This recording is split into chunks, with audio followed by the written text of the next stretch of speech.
Ayah Dr. Aulia Risma Lestari, mahasiswa program pendidikan dokter spesialis Universitas Diponegoro meninggal dunia di Rumah Sakit Cipto Mangunkusumo, Jakarta. Ayah Dr. Aulia meninggal saat menjalani perawatan intensif karena mengalami muntah darah yang berujung gagal nafas.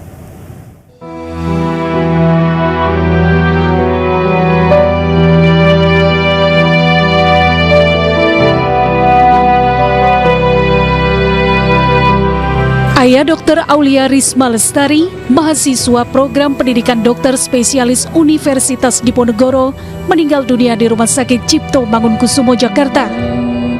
Faruri berusia 65 tahun menghembuskan nafas terakhir pada hari Selasa dini hari setelah menjalani perawatan intensif. Almarhum dirujuk dari RSUD Kardina Tegal ke RSCM Mangunkusumo, namun setelah seminggu dirawat keadaannya memburuk. Diketahui Faruri mengalami hematematis melana yang kemudian berujung gagal nafas.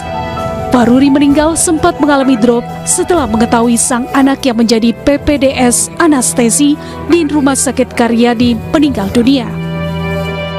Diketahui sebelumnya Aulia Risma Lestari ditemukan tewas di rumah kosnya di Jalan Lempong Sari Raya, Gajah Mungkur, Semarang, Jawa Tengah beberapa waktu lalu.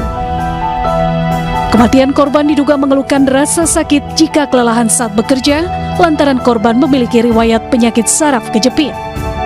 Polisi menduga korban menyuntikkan obat penenang ke dalam tubuhnya. Tim Liputan iNews melaporkan.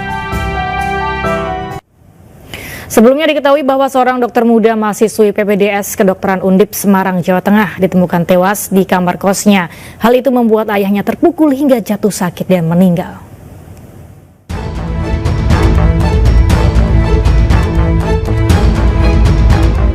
Seorang dokter muda mahasiswi PPDS Kedokteran Undip, Semarang, Jawa Tengah, ditemukan tewas di kamar kosnya.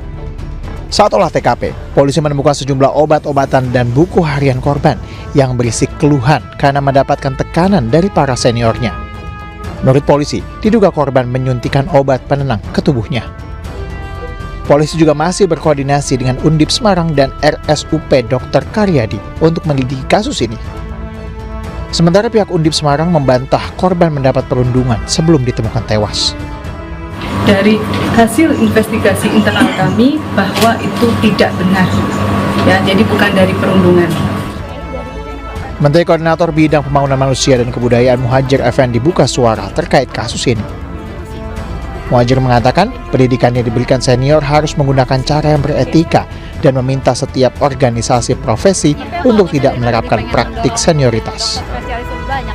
Menurut saya sih semua organisasi profesi, semua pekerjaan profesional itu pasti menghendaki adanya struktur senioritas hierarki senioritas itu, karena misalnya fakultas kedokteran itu pendidik profesi dokter itu tidak bisa dihindari, karena misalnya nanti untuk uji kompetensi itu harus dilakukan oleh dokter senior. Disitulah senioritas pasti berlaku. Cuman memang harus ada etika, ada norma yang betul-betul ditegakkan di dalam profesi-profesi itu, termasuk kedokteran. Selain itu, pemerintah kini juga sudah memiliki undang-undang kesehatan yang dapat mengatur dan mengintervensi praktik senioritas agar kejadian serupa tidak kembali terulang. Tim Liputan iNews melaporkan.